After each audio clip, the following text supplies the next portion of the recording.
Isang pagpalang umaga po sa buhay ng bawat isa. Purihin po ang Panginoon ngayong umaga. Ang ating pong live devotion ay magmumula rito po sa DFC Taichung, Taiwan sa pamumuno po ng Pastora Carolina Villarosa. Bago po tayo mag-aral ng kanyang buhay at makapangyarihang salita, umawit po muna tayo sa Panginoon. Awitin po natin sa Diyos na kalaan.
Na papuri pagsamba sa pangalan ni Jesus. Amen.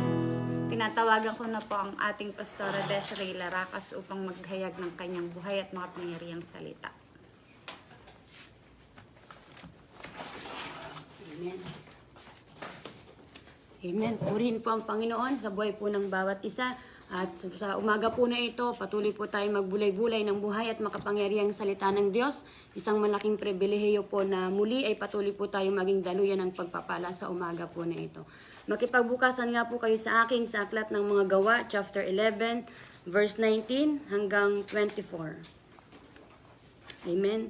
Sa aklat po ng mga gawa, chapter 11, verse 19 hanggang 24. Amen.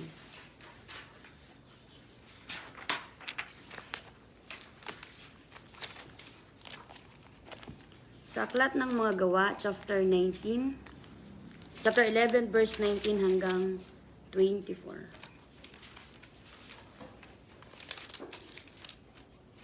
Amen. Sabi po dito, simula nang mamatay si Esteban, nangalat ang mga mananampalataya dahil sa pag-uusig sa kanila.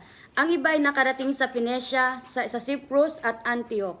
Ipinahayag nila ang magandang balita kahit saan sila pumunta, pero sa mga Hudyo lamang. 20. Pero ang ibang mananampalataya na taga Cyprus at taga Cyrene ay pumunta sa Antioch at nagpahayag ng magandang balita tungkol sa Panginoong Jesus, maging sa mga hindi Hudyo. 21. Ang kapangyarihan ng Panginoon ay nasa kanila at marami ang sumampalataya at nagbalik loob sa Panginoon. 22. Ang pangyayaring ito ay nabalitaan ng iglesia sa Jerusalem, kaya pinapunta nila si Bernabe sa Antioch. Pagdating niya roon, natuwa siya dahil nakita niya ang mga mabuting ginawa ng Diyos sa mga tao roon, at pinayuhan niya sila na maging tapat at matatag sa kanyang pananampalataya sa Panginoon. 24. Mabuting tao si Bernabe, pinapatnubayan siya ng banal na espiritu at matibay ang kanyang pananampalataya sa Diyos. Kaya marami sa Antioch ang sumampalataya sa Panginoon. Purihin po ang buhay at makapangyarihang salita ng Diyos. Patuloy po tayong manalangin. Hallelujah, Lord. Hallelujah, Jesus. Hallelujah, Holy Spirit. Panginoon, salamat po sa umaga po na ito. Patuloy po naming iniimbitahan ang malayang pagkilos ng inyong banal na santong Espiritu sa aming kalagitnaan, sapagkat wala po kaming kayang gawin malibang kami samahan ng inyong banal na santong Espiritu. Hayaan niyo, Panginoon, na sa mga oras na ito'y maparangalan at maitaas ang inyong dakilang pangalan sa amin pong mga buhay. Sa pangalan ng aming Panginoong Jesus, Amen. Amen. Sa umaga po na ito, ang ating pong pagpaaralan ay magpupukus po tayo dito sa verse na 24. Ang sabi po dito, mabuting tao si Bernabe. Pinapatnubayan siya ng banal na espiritu at matibay ang kanyang pananampalataya sa Diyos. Kaya marami sa Antioch ang sumampalataya sa Panginoon. Una, mabuting tao si Bernabe. Pinapatnubayan siya ng banal na santong espiritu at dahil sa kanya, maraming tao ang sumampalataya sa Panginoon sa lugar ng Antioch. Amen po. Ang title po na pag-aaralan natin ngayong umaga ay Your living testimony is the manifestation of the Word of God. Amen po ba? Gaano ba kabuti si Bernabe? At bakit siya pinapatnubayan ng banal na santong espiritu? At bakit dahil sa buhay niya, maraming tao ang sumampalataya sa kanya? Balikan natin ang Gawa chapter 24. Gawa chapter 4 verse 32 hanggang 37. Kilalanin natin kung sino si Bernabe at bakit nasabi dito na mabuting tao si Bernabe. Sa aklat ng Gawa chapter 4 verse 32 hanggang 37. Amen. Aklat ng Gawa chapter 4 verse 32 hanggang 37. Nagkaisa ang mananampalataya sa damdamin at isipan. Itinuring ng bawat isa ang kanilang mga ari-arian ay hindi lang para sa kanilang sarili kundi sa lahat. Patuloy ang paggawa ng mga apostol sa mga kamanghamanghang gawa bilang patunay na ang Panginoong Hesus ay talagang nabuhay muli. At lubusang pinagpala ng Diyos ang lahat ng mga mananampalataya. 34. Hindi sila nagkulang sa kanilang pangangailangan dahil ipinagbili ng mga may kaya ang kanilang mga lupa at bahay, at ang pera ibinigay nila sa mga apostol at ibinigay naman ito ng mga apostol sa bawat isa ayon sa kanilang pangangailangan. Ganyan din ang ginawa ng Levitang si Jose na taga Cyprus. Tinatawag siya ng mga apostol na Bernabe, na ang ibig sabihin ay tagapagpalakas ng loob. Ibinenta ni Jose ang kanyang mga lupa at ang pera ibinigay niya sa mga apostol. Amen po. Talagang kung bakit nasabi na mabuting tao si Bernabe. Kasi isa din siya na talagang nagbenta ng mga lupain, ng bahay, para ibigay ang pera sa mga apostol. At ang ginawa naman ng mga apostol, ibinigay sa nangangailangan according sa kanilang pangangailangan. Amen po ba? Kaya nasabi dito na sa chapter 24 na mabuting tao si Bernabe. At yung teksto na pinag-aaralan natin dito is, Your living testimony is the manifestation of the Word of God. Amen po ba? Tapos si Bernabe dito talagang sinasamahan ng Banal na Santong Espiritu. At dahil sa buhay ni Bernabe, maraming taong sumampalataya sa Panginoon sa lugar ng Antioch. Amen po ba? Kung ang buhay ni Bernabe dito hindi siya isang mabuting tao, paano kaya siya makahihikayat ng mga tao na sasampalataya sa Panginoon? Amen po ba? Sa atin pong mga buhay, di ba? Talagang marami sa atin, mga kakilala natin, mga katrabaho natin na nagsasabi na, anak ako ng pastor, Kristiyano ako, bata pa lang naglilingkod na ako sa Panginoon. Pero kung ay isang taong yan, kahit sabihin sa iyo na ganyan na anak ako ng pastor, born again Christian ako, at hindi mo naman nakikita sa kanyang pamumuhay at paglakad na isa siyang mabuting tao na pinapatnubayan ng Banal na Santong Espiritu at ang kanyang ginagawa, sinasalita, ay hindi kalugod-lugod sa Panginoon, paano tayo makakapaniwala na isa siyang mabuting tao? Paano tayo makakapaniwala na talagang may Diyos siya sa kanyang buhay? Ano yung kasabihan natin? Action speak louder than voice. At kapag nasa Panginoon tayo, lahat ng salita ng Diyos na ating naririnig, nababasa, amen po ba? Malibang lakaran natin ito. Malibang talagang sa pamamagitan ng salita ng Diyos na iyong naririnig, mabago yung buhay mo, mga kapatid. Kahit hindi ka magsalitang Kristiyano ako or anak ako ng pastor, makikita sa iyo sa pamamagitan ng pamumuhay mo na talagang merong kang Diyos sa buhay mo. Your living testimony is the manifestation of the Word of God. Na yung bawat salita na naririnig mo, nababasa mo, nalalakaran mo, kahit hindi ka magsalita, makikita nila sa iyo na merong kang Diyos sa buhay mo. Amen po ba? Kaya napakahirap eh. Kahit sabihin mo na Kristiyano ako, ano sabi sa Matthew chapter 7 verse 21, hindi lahat ng tumatawag sa Panginoon, Panginoon ay makakasama sa kaharian ng Diyos. Yun lamang gumagawa ayon sa kalooban ng Panginoon. Amen po ba? Kahit sabi mong kilala ko ang Diyos, nagpupuri, nagsisimba, naglilingkod sa Panginoon, pero walang nakikitang transformation sa buhay mo, paano masasabi sa isang tao na yun na talagang may Diyos siya sa buhay mo? Your living testimony, malibang makita sa buhay mo, malibang makita sa paglakad sa buhay mo, kahit hindi ka magsalita. Nakakatuwa yung ibang mga membro dito na dinidiscipleship natin. Talagang pag ino-orient, tinatanong, binibrief sila, paano ka nagkaroon ng pagdi-desire na mag-aral ng discipleship at makilala pa ang Panginoong Jesus? Pastora, kung hindi ko po nakita sa kaibigan ko kung paano siya binago ng Panginoon, hindi po ako mag-aaral at sisimba. Your living testimony is the manifestation of the Word of God. Nakatulad ni Bernabe, mabuting tao si Bernabe. Pinapatnubayan siya ng Banal na Santong Espiritu at maraming kumilala at tumanggap sa Panginoon sa pamamagitan ng kanyang buhay. At tinatawag siyang tagapagpalakas ng loob. Amen? Tayo po bilang mga Kristiyano, kailan tayo naging encouragement sa buhay ng bawat isa? Encouragement, encourager, or baka naman tayo pa yung nakaka-discourage sa mga taong nakapaligid sa atin dahil hindi tayo kinakikitaan na tayo ay may Diyos sa ating mga buhay. Kahit linggo-linggo tayo sumisimba. Amen po ba? Let you be the one na ikaw yung mag-i-encourage sa kanila at hindi ikaw yung makaka-discourage. Sa pamamagitan ng paglakad sa buhay mo, makikita na mayroon kang Diyos sa buhay mo. Your living testimony is the manifestation of the Word of God. Ilan sa ating mga kaibigan yung nakakilala sa Panginoon? Dahil nakita sa ating mga buhay yung meron talaga tayong Diyos sa ating mga buhay. Ilan yung mga nahikayat mo para makakilala at makasumpong ng kaligtasan sa Panginoon? Sa pamamagitan ng paglakad mo, sa pamamagitan ng testimony ng buhay mo. Amen po ba? Tingnan natin itong si Pablo. Diba? Napaka-persecutor, mamamatay ng mga Kristiyano. At nung dumating yung time na binago na ng Panginoon yung kanyang buhay, wala agad makakilala sa kanya eh. Pero pinakilala siya ng isang mabuting tao, walang iba kundi si Jose na Levita, na tinatawag ng mga apostol na Bernabe. Basahin natin sa Aklat ng mga Gawa, chapter 9, verse 26 hanggang 27.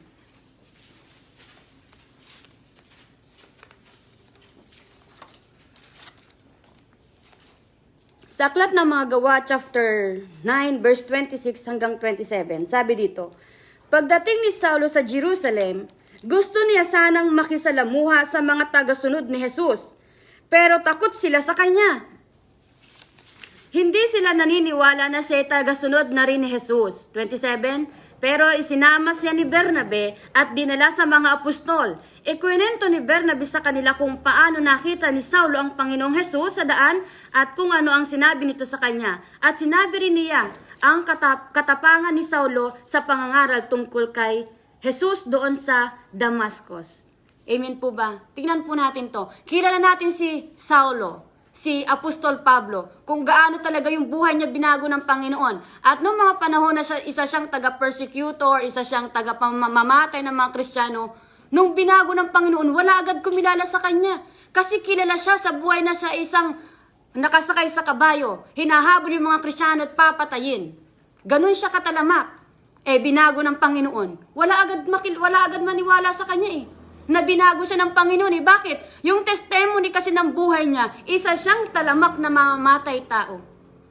Pero dahil ipinakilala ng isang mabuting tao na kilalang tagapagpalakas ng loob na si Bernabe, tinanggap siya ng mga apostol At nagsimula doon yung pangangaral niya at paglilingkod sa Panginoon.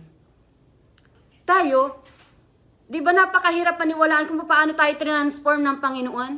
Kung paano yung buhay natin na lasing dito, lasing doon, disco dito, disco doon, lalaki dito, babae dito. Amen po ba? Yung testimony ng buhay mo na ganun ka nakita, malibang makita na talaga sa buhay mo kung paano ka binago ng Panginoon, tsaka lang sila maniniwala Tsaka lang sila maniniwala Ang isang puno, makikita mo yung kagandahan ng puno at yung silbi niyan kapag may bunga. Makikita sa isang bunga, makikita sa puno ang kagandahan sa pamamagitan ng kanyang bunga. Kung walang nakikita sa buhay natin, na nilalakaran natin ang kalooban ng Panginoon, kahit magsalita ng magsalita kang Kristiyano ka, kahit magsalita ka ng magsalita kang binago na ako ng Panginoon, pero hindi nakikita sa buhay mo, walang maniniwala sa iyo. Malibang makitang mayroong bunga ng Banal na Santong Espiritu sa buhay mo. Malibang makita na talagang binago ka ng Panginoon at lumalakad ka sa kalooban ng Panginoon. Napakabilis lang manghikayat ng mga kaluluwa.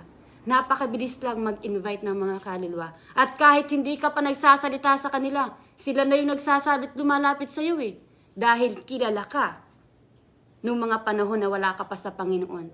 At nung binago ka ng Panginoon, makikita Action speak louder than voice. Makikita sa pamamagitan ng pamumuhay ng bawat isa sa atin na talagang meron tayong Diyos sa ating mga buhay.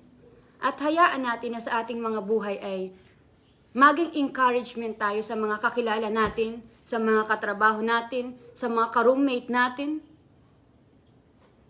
Hindi lamang sa mga kaibigan natin.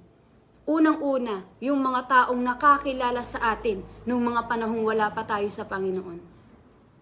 Dahil sila yung nakakilala sa'yo kung gaano ka nung wala ka pa sa Panginoon, yung buhay mo Baka nga minsan, katulad ng sinasabi na iba, na pastora, kasama ko po sa Sunday yung classmate ko sa inuman. Kasama ko po sa Sunday yung classmate ko sa sigarilyuhan. Amen po ba? Our living testimony is the manifestation of the Word of God. Na yung mga salitang naririnig natin, yung mga salitang nababasa natin, malibang makitang naiipa sa buhay natin ito, talagang magiging pagpapala sa ibang tao. At talagang kahit sila na ang magsasabi na talagang iba yung Diyos na nagbago ng buhay mo. Amen po ba? Katulad ni Bernabe, talagang isa siyang mabuting tao. Nagbenta ng mga lupain. Siya din yung nagpakilala kay Apostol Pablo. At dahil sa kanya, maraming sumampalataya sa lugar ng Antioch. Ilan sa iyo ang sa pamamagitan ng testimony ng buhay mo, sa pamamagitan ng pagbago ng Panginoon sa buhay mo, mga kaibigan mo'y nakakilala din sa Panginoon. Ilan sa atin dito yung maraming mga kaluluwang naaakay dahil sa testimony ng buhay nila. Dahil mabuti silang tao. Dahil talagang tinalikuran nila yung dating sila at bago na sila ngayon. Amen po ba? Talagang malibang makita po sa ating pamumuhay na meron talaga tayong Diyos sa ating mga buhay. Nagkakaroon ng nakaka-affect yung ating paglakad, yung ating testimony sa paghihikayat ng mga kaluluwa. Kapag alam ka talaga ng ganyan, kapag Sunday lang, ganyan siya sa church, ang bait-bait. Pero kapag nasa production na, Hindi mo na makilala, mabait lang pag nasa church. Ewan ko na lang kung i-invitein mo, isasama sa iyo sa linggo. Amen po ba? Talagang malibang makita sa ating mga buhay na talagang tayo binago. Hindi sa pamamagitan ng salita na sasabihin mo sa kanila. Sa pamamagitan ng paglakad natin at sa pamamagitan ng ating mga buhay. Your living testimony is the manifestation of the Word of God. Yung mga salitang naririnig natin, nababasa natin, mag-manifest sa ating mga buhay. At sa pamamagitan nun, para siyang isang agos, isang tubig sa isang batis.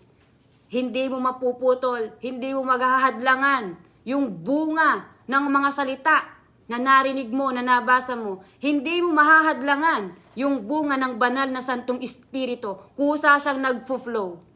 Yung bunga ng banal na Santong Espiritu nasa sa iyo, kusa siyang nagfo-flow. Dati yung mga hindi mo kaibig-ibig, maiibig mo yan.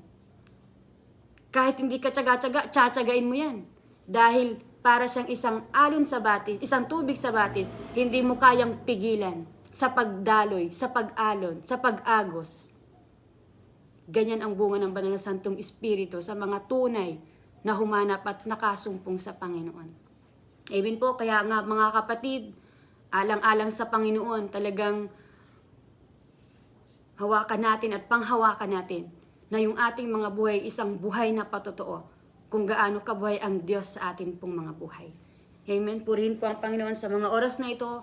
Patuloy nating awitin yung ating inawit kanina at i-close ko ang sa panalangin ng ating ang ating gawain sa umaga po na ito. Hallelujah Jesus, Hallelujah Holy Spirit. Tunay po na sa amin pong mga buhay, nung nakilala po namin kayo, talagang nagbago ang aming mga buhay, O Diyos. Hallelujah, Jesus. Buhay ko'y nagbago, ginawang karapat-dapat ang isang katulad ko. Kaya't mga pangarap ay nilimot. Masunod lamang kanyang kalooban. Napakabuti ng Diyos na sa akin ay umibig. Katapatan niya sa buhay ko'y tiyak. Wala na akong ibang paglilingkuran. Buhay ko'y sa Diyos. Nakalaan minsan pa, napakabuti ng Diyos na sa amin ay umibig. Ang katapatan niya sa buhay ko'y tiyak. Wala na akong ibang paglilingkuran. Buhay ko'y sa Diyos nakalaan. Buhay ko'y sa Diyos nakalaan. Buhay ko'y sa Diyos nakalaan. Hallelujah, hallelujah, hallelujah, hallelujah. Salamat sa inyo, Panginoon. Salamat po, Diyos. Tunay kayong dakila at tapat na siyang pumili at tumawag sa inyong mga anak, O Diyos. Salamat sa kadakilaan ninyo, salamat sa kaluwalhatian ninyo, O Diyos. Salamat sa patuloy na pagmamarapat sa amin pong mga buhay. Salamat sa biyaya ninyo, Panginoon. Glory by glory, day by day. Patuloy nyo kaming binabago. Patuloy nyong hinuhulma, Panginoon, O Diyos, ang aming mga buhay. Para lamang, O Diyos, sa kaluguran po ninyo. Salamat Lord sapagkat patuloy niyo o Diyos na binigyan kami ng pagkakataon na sa pamamagitan Panginoon ng bawat salitang aming narinig, sa pamamagitan ng bawat salita Panginoon na aming nabasa o Diyos, nagkaroon ito ng manifestation sa aming mga buhay, na bago ang amin pong mga buhay, na bago ang aming mga buhay at hinango mo kami Panginoon sa kawalan, from nothing into something Panginoon. Kaya Lord, ang patuloy po naming dalangin, patuloy niyo nga po kaming puspusin ang inyong banal na santong Espiritu, ng aming pong mga buhay ay magamit mo bilang isang buhay na patotoo, bilang isang ilaw at asin sa sanlibutan po na ito, na hindi lang dahil aming sinasalita, na hindi lang dahil aming sinasabi, Panginoon, na meron kaming Diyos sa aming mga buhay.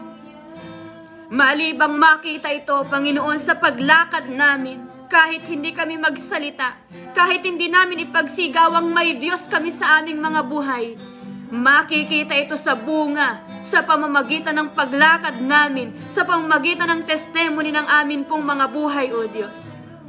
Kaya't hayaan niyo, Panginoon, gamitin niyo ang buhay ng inyong mga anak bilang isang buhay na patotoo na sa pamamagitan ng inyong mga lingkod, maraming mga kaluluwa ang sumampalataya at tumanggap sa inyo, O Diyos.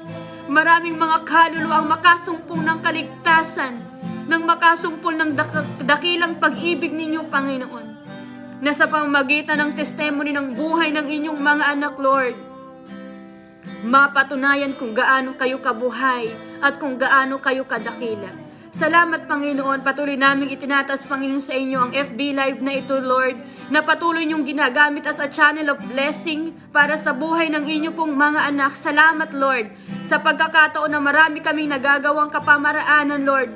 Kumikilis kayo sa amin at binibigyan niyo kami ng karunungan at kaalaman para patuloy na ipangalap ang inyong buhay at makapangyarihang salita.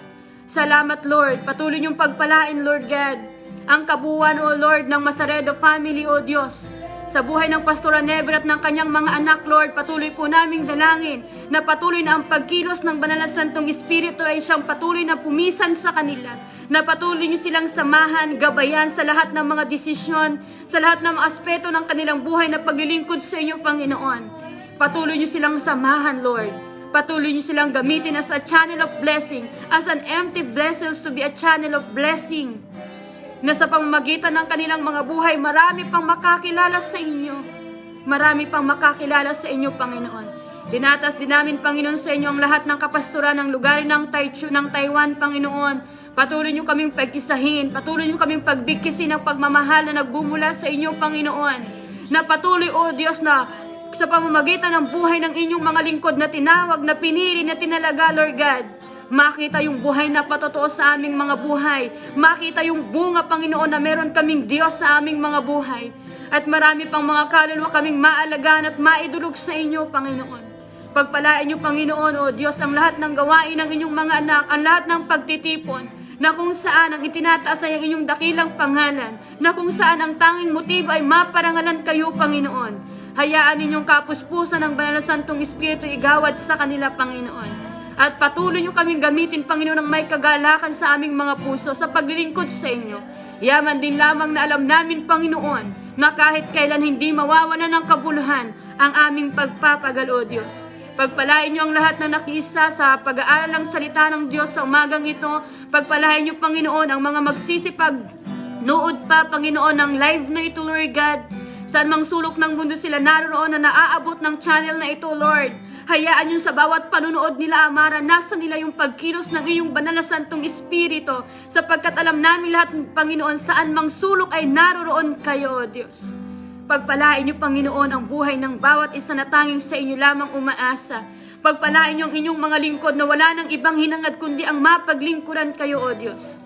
Salamat sa umagang ito ay tinataas po namin sa inyo, Lord God, ang katagumpayan ng gawain sa bawat churches, Panginoon, na kung saan nagkakatipon-tipon ng inyong mga anak para maparangalan kayo, para madakila kayo, maluwalhati kayo, Panginoon. Patuloy niyo nga pong ibuhos ang kapuspusan ng Banal na Santong Espiritu sa lahat ng churches all over the world, na wala nang hinahangad ang inyong mga anak upang maparangalan kayo, O Diyos. Hayaan mo minsan pa sa mga oras na ito, Panginoon, ang kapuspusan ng Banal mong Espiritu igawad niyo sa iyong mga anak.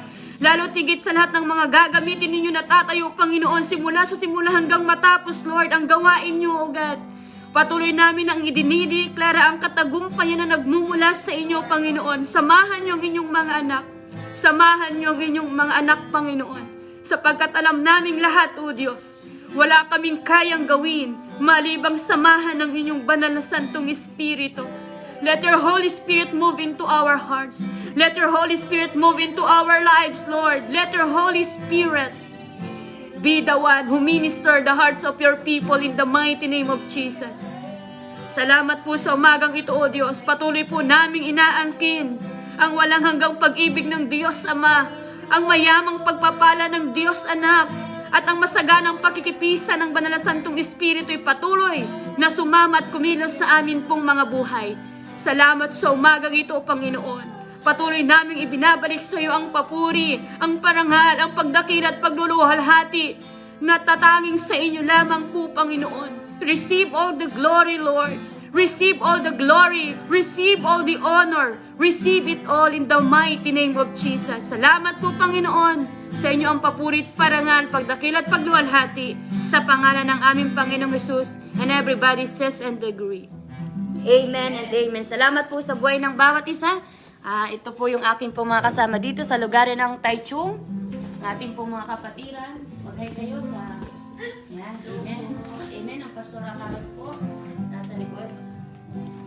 Amen. Salamat po sa buhay ng bawat isa.